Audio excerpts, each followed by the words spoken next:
नमस्कार, मैं हूं तुषार और आप देख रहे हैं खबर 100। आइए रुख करते हैं आज की खबरों की ओर, पर उससे पहले एक नजर आज की हेडलाइंस पर।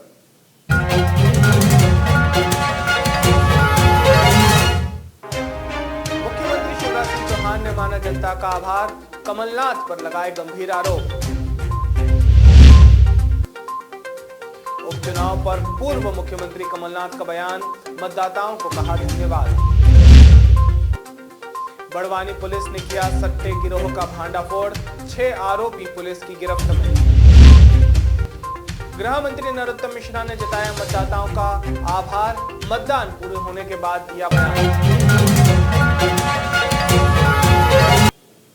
प्रदेश में 28 उपचुनाव में हुए मतदान पर शिवराज सिंह चौहान ने कहा कि जनता ने उत्साहपूर्वक बढ़ चढ़कर भाग लिया है।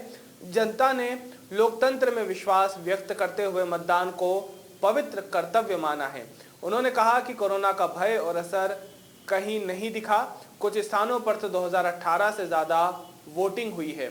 यह हमारे लोकतंत्र की मजबूती है। इसके आगे शिवराज ने मतदाता भाई बहनों, बेटे बेटियों का आभार व्यक्त किया। शिवराज ने कांग्रेस पर निशाना साधा और कहा कि बौखलाहट स्पष्ट दिख रही है, ईवीएम पर सवाल खड़े करने शुरू किए जा चुके हैं। साथ ही मुख्यमंत्री ने आरोप लगाए हैं कि कांग्रेस अधिकारियों को धमका रही है। कर्मचारी अधिकारियों का मान सम्मान होता है, अपनी भी उनकी गरिमा होती है। आज प्रदेश में 28 उपचुनाव में जनता ने उत्साहपूर्वक बढ़ चढ़कर भाग लिया है। बम्पर वोटिंग हुई है। जनता ने लोकतंत्र में विश्वास व्यक्त करते हुए मतदान को अपना पवित्र कर्तव्य माना है। कोरोना के भय का असर कहीं नहीं दिखा और कुछ स्थानों पे तो 2018 से ज्यादा वोटिंग हो गई। यह हमारे लोकतंत्र की मजबूती है। मैं अपने मतदाता भाइयों का, बहनों का, बेटे बेटियों का आभार प्रकट करता हूं। और जितनी बम्पर वोटिंग हुई है उतनी बम्पर ही भारतीय जनता पार्टी की जीत होगी। सभी 28 सीटों में उत्साह के साथ जनता ने भारतीय जनता पार्टी को वोट दिया है। कांग्रेस की बौखलाहट स्पष्ट रूप से दिखाई दे रही है। अब ये लोकतंत्र का मजाक उड़ाना है कि अभी से ईवीएम पर उंगलियां उठाई जा रही है। 2018 में ईवीएम ठीक थी जब तुम्हारी सरकार बनी। कर्मचारी और अधिकारियों को धमकाया जा रहा है। मैं कांग्रेस से ये कहना चाहता हूं, कर्मचारी अधिकारियों का भी मान होता है, सम्मान होता है, उनकी भी गरिमा होती है। जब चाहोगे किसी अधिकारी को गाली तो दोगे, अफसर को देख लोगे। यह धमकी लोकतंत्र का मजाक है और अधिकारी कर्मचारियों का अपमान है, जो कतई उचित नहीं कहा जा सकता।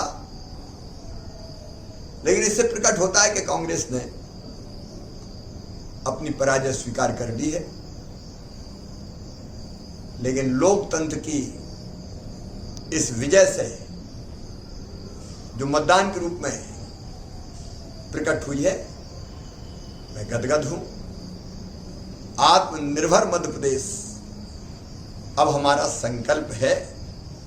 उसका रोड अंतिम रूप देके उस पर तेजी से काम करना प्रारंभ करेंगे। एक बार फिर सभी मतदाता भाइयों का, बहनों का, भांजे भांजियों का बहुत बहुत आभार, बहुत धन्यवाद। उपचुनाव की 28 सीटों पर हुए मतदान को लेकर मुख्यमंत्री के बाद अब पूर्व मुख्यमंत्री कमलनाथ का भी बयान सामने आया है। कमलनाथ ने मतदाताओं को धन्यवाद दिया और भारतीय जनता पार्टी पर आरोप लगाया। उन्होंने कहा कि भारतीय जनता पार्टी ने जो राजनीति की है, जनता को गुमराह किया है। मतदान का अधिक प्रतिशत संदेश देता है कि लोगों में कितना उत्साह था वोट डालने के लिए। कमलनाथ ने कहा कि 10 तारीख को जनता की आवाज पूरे देश में गूंजेगी। अब ये सिंधिया जी जवाब देंगे क्यों नहीं डाला। क्या परहेज था उनका, वो सिंधिया जी जवाब देंगे। पर सिंधिया जी ने, मैंने तो सुबह कहा था कि 10 तारीख के बाद सिंधिया जी आरोप लगाएंगे कि जो हारे हैं वो भारतीय जनता पार्टी के कारण हारे हैं। तो भारतीय जनता पार्टी कहेगी कि जहाँ हम हारे हैं हम सिंधिया जी के कारण हारे हैं। सर, ये नोट कर लीजिए जी। सर, इसी से जुड़ा एक सवाल है, ग्वालियर ईस्ट की बात कर लीजिए आप, कि वहाँ पे वोटिंग परसेंटेज काफी कम रहा है अन्य सीटों की 50 से कम रहा, 50। हाँ, करीब 45%। हाँ, क्या कारण है? ये हम पता चला रहे हैं क्या कारण है, पर मैंने अपने उम्मीदवार से बात करी थी, उन्होंने कहा कोई चिंता की बात नहीं है, बहुत सारे लोग निकले नहीं, महाराज को पसंद नहीं कर रहे। जो भी है बहुत सारे लोग ने क्या परेशानी थी निकलने में मैं नहीं जानता, ये हम पता चलाएंगे। सर, रिजल्ट से पहले बीजेपी में शिवराज सिंह चौहान और वीडी शर्मा विक्ट्री साइन दिखाते हुए नजर आ रहा है। देखिए, वो तो विक्ट्री साइन अपने हाथ से, पैर से, मुंह से दिखाएंगे। हाँ, पर वो जानते हैं सच्चाई क्या है, और उनको गुमराह करने वाले बहुत घूम रहे हैं। बहुत सारे जो खुशामदी हैं बहुत घूम रहे हैं। 7 दिन और कर ले, 7 दिन जो उनको खुशहाली मनानी है मनाते रहे। दिवाली किसकी बनेगी? मध्य प्रदेश की जनता की दिवाली बनेगी। मध्य प्रदेश में उपचुनाव के लिए हुए मतदान के बाद मध्य प्रदेश के गृह मंत्री नरोत्तम मिश्रा का बड़ा बयान सामने आया है। आपको बता दें कि गृह मंत्री नरोत्तम मिश्रा ने मतदाताओं का आभार जताते हुए कहा कि चुनाव में मतदाताओं ने बढ़ चढ़कर हिस्सा लिया। इसके साथ ही उन्होंने कई और मुद्दों पर भी बातचीत की। आइए आपको सुनाते हैं कि क्या कहा मध्य प्रदेश के गृह मंत्री नरोत्तम मिश्रा ने। आभार मतदाताओं का बढ़ चढ़ के भाग लिया। जैसी आशंका थी कोरोना का वो डर कम दिखा, नहीं दिखा। अलग अलग जगह अलग अलग स्थिति थी। जहाँ तक आपने सवाल ईवीएम का या दिग्विजय सिंह जी का किया,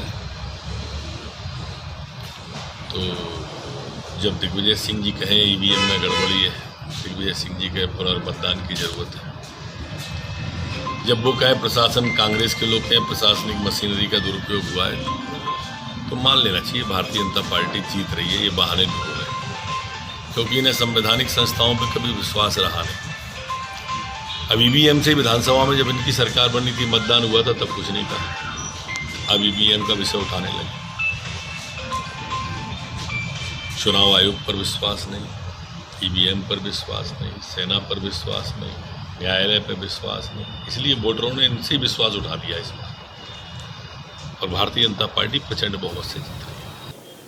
मध्य प्रदेश में हुए उपचुनाव पर नतीजे तो अभी दूर हैं। हालांकि 28 विधानसभा से नतीजे आने वाले हैं। अगर बात करें मंदसौर विधानसभा उप निर्वाचन सुवासरा की, तो यह 82.6% रहा। साथ ही मतदान शांतिपूर्ण तरीके से संपन्न हुआ। जिला निर्वाचन कार्यालय से प्राप्त जानकारी के अनुसार सुवासरा विधानसभा क्षेत्र में कुल 2,60,554 में से 2,15,256 मतदाताओं ने अपने मताधिकार का प्रयोग किया। इस तरह सुवासरा विधानसभा क्षेत्र में 82.61% मतदान हुआ। सुवासरा विधानसभा क्षेत्र में कुल 1,33,401 पुरुष में से 1,14,1115 पुरुषों ने मतदान किया। इस तरह पुरुषों का मतदान का प्रतिशत 85.54 रहा। वहीं सुवासरा विधानसभा क्षेत्र की 1,27,148 महिला मतदाताओं में से 1,11,38 ने मतदान किया। इस तरह महिलाओं का मतदान प्रतिशत 79.54 रहा। अन्य मतदाताओं में कुल 6 मतदाताओं में से 5 ने मतदान किया। अब देखना यह है कि दोनों प्रत्याशियों में से कौन जीतने वाला है। फिलहाल दोनों की किस्मत ईवीएम में कैद है, जिसका परिणाम 10 नवंबर को आने वाला है। हापुड़ के पिलखुआ कोतवाली क्षेत्र के नेशनल हाईवे स्थित रामा मेडिकल कॉलेज में मेडिकल छात्रों ने जमकर हंगामा किया। काफी संख्या में एकत्रित एमडी की पढ़ाई कर रहे डॉक्टरों ने हाथों में बैनर लेकर अस्पताल में हंगामा किया। इनका आरोप है कि 3 महीने पहले डॉक्टरों ने रामा मेडिकल कॉलेज में एमडी की पढ़ाई के लिए एडमिशन लिया था और 3 साल की पढ़ाई का 60 लाख रुपए की फीस बताई गई, लेकिन अब 20 लाख रुपए बढ़ा दिए गए हैं, यानी अब 80 लाख रुपए कर दिए गए हैं। डॉक्टरों का यह भी आरोप है उन्होंने 23 लाख रुपए जमा किए थे, लेकिन अब रामा मेडिकल कॉलेज मैनेजमेंट उनके साथ नाइंसाफी कर रहा है। रामा अस्पताल के जीएम लगातार उन पर पैसे जमा करने का दबाव बना रहे हैं। डॉक्टरों का कहना है कि अगर समाधान नहीं हुआ तो वे बड़े स्तर पर धरना प्रदर्शन करेंगे। हम यहाँ पे इसलिए खड़े हैं क्योंकि 2020 हम लोग पीजी स्टूडेंट हैं यहाँ पे। इस साल हम लोगों ने एडमिशन लिया है थ्रू नीट पीजी, और हम जब एडमिशन ले रहे थे तो हम लोगों को रामा मेडिकल कॉलेज हापुड़ यहाँ से हम लोग को बोला गया था, इंटरनेट में भी दिया गया था यूपी डीजीएमयू के थ्रू कि फीस 14,30,000 है। तो हम लोग जब एडमिशन लिए तब हम लोग को यही बोला गया था। एडमिशन के बाद यहाँ पे फ़ीस हाइक हुआ है, फ़ीस बढ़ गया है, और अभी जो फ़ीस बढ़ा है वो देने के लिए हम लोगों को प्रेशराइज किया जा रहा है। तो बात यह है कि हमारे पास इतने पैसे अभी है नहीं कि हम दे सकें, और इसीलिए हम लोगों ने विनीत अनुरोध किया है अथॉरिटी को, डीजीएमई को और रामा मेडिकल कॉलेज के अथॉरिटी को, एमडी सर को, कि ये सुनवाई हो और हमारा जो ये वर्धित जो फीस है इसको ना ले। लेकिन यहाँ से हम लोगों को दबाव दिया जा रहा है कि ये फ़ीस देना पड़ेगा, और इसके लिए उन्होंने हमारा जो यहाँ पे ट्रेनिंग है, जो पेशेंट को देखने की जो पीजी ट्रेनिंग होती है, सब बंद कर दिया गया है। तो इसीलिए हम लोग बहुत ही चिंतित हैं हमारे फ्यूचर के लिए, और हम सब चाहते हैं कि इसका जल्द से जल्द एक सुराहा हो। और ये विनीत अनुरोध है गवर्नमेंट से, क्योंकि हम लोगों को पूर्ण विश्वास है गवर्नमेंट के ऊपर कि वो इसका कुछ तुरंत उपाय बताए। बड़वानी पुलिस ने आईपीएल सट्टे के अंतरराष्ट्रीय गिरोह का भांडाफोड़ किया है। पुलिस ने रॉयल चैलेंजर्स बेंगलोर और दिल्ली कैपिटल के बीच हो रहे मैच पर दांव लगा रहे 6 आरोपियों को पकड़ा है, जिनमें से 2 पुलिस को देखकर मौके से फरार हो गए। मामले में पुलिस ने मनावर और इंदौर के एक खाईवाल को भी आरोपी बनाया है।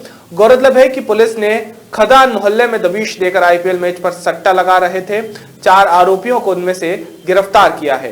हिरासत में लिए गए चारों आरोपी तरुण यादव, पुष्पेंद्र चौहान, धीरेन्द्र चौहान और मनोज राठौड़ घर में टीवी रखकर मोबाइल और लैपटॉप पर ऑनलाइन सट्टा संचालित कर रहे थे। माफ कीजिएगा। सूचना मिलने पर टीआई राजेश यादव ने पुलिस बल के साथ दबिश देकर 4 आरोपियों को पकड़ा। उनके पास से बड़ी संख्या में मोबाइल, लैपटॉप और 1,61,000 नकदी बरामद की गई है। सटोरियों के तार इंदौर, मनावर सहित अंतरराष्ट्रीय स्तर पर भी हो सकते हैं। इसको लेकर फिलहाल पुलिस आरोपियों को हिरासत में लेकर उनसे पूछताछ कर रही है।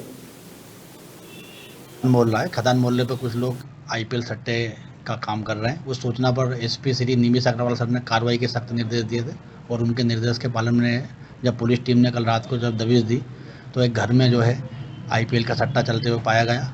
मौके पर 4 आरोपी मिले। इसमें धीरेन्द्र चौहान, पुष्पेंद्र चौहान, तरुण यादव, मनोज यादव, इनको मौके पर गिरफ्तार किया गया। और मौके से जो है एक लैपटॉप, एक टीवी जिसमें क्रिकेट में चल रहा था, लैपटॉप पे पूरा स्कोरिंग था, सॉफ्टवेयर था इनका, 13 मोबाइल फ़ोन, चार्जर और अन्य उपकरण भी मिले हैं। और जब तलाशी ली गई तो करीब 1,61,000 रुपये नकद भी इनसे जब्त हुए हैं। कहाँ से तार जुड़े हैं सर? ये अभी जांच जारी है, इनसे लगातार पूछताछ की जा रही है, और टेक्निकल रूप से भी देखा जा रहा है कि कहाँ इनकी लिंक जुड़ी है। निश्चित रूप से ये बड़ा जो एक नेटवर्क हो सकता है, तो इसमें जल्दी और जो आगे इसमें जो इन्वॉल्व लोग हैं उनको भी गिरफ्तार किया जाएगा। सशक्त नारी सशक्त भारत जैसे नारों को लेकर एक और भारत के प्रधानमंत्री और प्रदेश के मुख्यमंत्री जोर कार्य कर रहे हैं। वहीं देश प्रदेश की महिलाओं को सशक्त बनाने और उनके हक का उनको सम्मान दिलवाने के लगातार प्रयासरत है। दूसरी ओर प्रदेश के उमरिया जिले में एक महिला जनप्रतिनिधि के साथ अभद्रता का मामला सामने आया है। जिले के वरिष्ठ अधिकारी ने महिला का अपमान किया है। मामला उमरिया जिले के जिला पंचायत कार्यालय का है, जहां जिला पंचायत की उपाध्यक्ष सीमा दिवाकर सिंह ने जिला पंचायत के मुख्य कार्यपालन अधिकारी अंशुल गुप्ता पर अपमानित करने का आरोप लगाया है। उन्होंने बताया कि जिला पंचायत उपाध्यक्ष व महिला जनप्रतिनिधि होने के नाते जिले के हितग्राहियों की समस्याएं लेकर मुख्य कार्यपालन अधिकारी के समक्ष पहुंची थी, जहां उन्होंने सिर्फ मास्क ना लगाने को लेकर मुझे भला बुरा कहा। साथ ही महिला प्रतिनिधि ने 4 बार माफी भी मांगी, लेकिन उन्होंने अपना आपा खो दिया और गलत शब्दों का प्रयोग करते हुए अपने चैम्बर से तत्काल बाहर निकाल दिया। जबकि प्रोटोकॉल के हिसाब से हमारे सचिव हैं और हमको नहीं पहचानते, ये बात उन्होंने कही। साथ ही कहा कि जिला पंचायत परिसर में मौजूद जनता के सामने एक अधिकारी द्वारा महिला जनप्रतिनिधि को अपमानित करने की आप बीती जिला पंचायत की उपाध्यक्ष ने मीडिया को सुनाई कि जब महिला जनप्रतिनिधि के साथ यह बर्ताव हो रहा है तो आप स्वयं ही अंदाजा लगा लीजिए कि मध्य प्रदेश में महिलाओं का कितना सम्मान हो रहा है। जी, अंशुल गुप्ता हैं, सीओ जिला पंचायत उमरिया। इन्होंने बहुत ही मेरे आज इतनी ऊंची आवाज में इतना मेरा अपमान किया कि मैं आपको बता नहीं सकती। मैं अपने जनता की समस्या को लेके सीओ के पास गई। सीओ ने मेरे को पहचानने से इनकार कर दिया और कहता है मैडम अभी मेरे पास टाइम नहीं है, आप यहाँ से जाइए। 1-2 बार बोली, फिर भी उसने मेरी बात नहीं सुना, बोला मेरे पास आपके लिए बिल्कुल टाइम नहीं है। जहाँ माननीय शिवराज सिंह नारी सशक्तिकरण के लिए बोलते हैं, महिलाओं को बढ़ावा दे रहे हैं, वहाँ यहाँ के सीओ जिला पंचायत उमरिया के सीओ ने मुझे उपाध्यक्ष को पहचानने से इनकार ही किया, बल्कि यहाँ अपनी केबिन से बाहर जाने के लिए भी कहा। इस तरह मेरा अपमान किया। गौरतलब है कि जब से अंशुल गुप्ता सीईओ जिला पंचायत का दायित्व संभाला है, तब से किसी जनप्रतिनिधि से, आम जनता से, ग्रामीणों से नहीं मिलते हैं। उन पर इस तरह के आरोप लगते ही रहे हैं। किसी की शिकायतों पर कार्रवाई नहीं करने और भ्रष्टाचार को बढ़ावा देने का भी गंभीर आरोप गुप्ता पर लगाए गए हैं। अभी के लिए केवल इतना ही। बाकी ताजा खबरों के लिए जुड़े रहिए खबर 100 के साथ, जनता की बुलंद आवाज।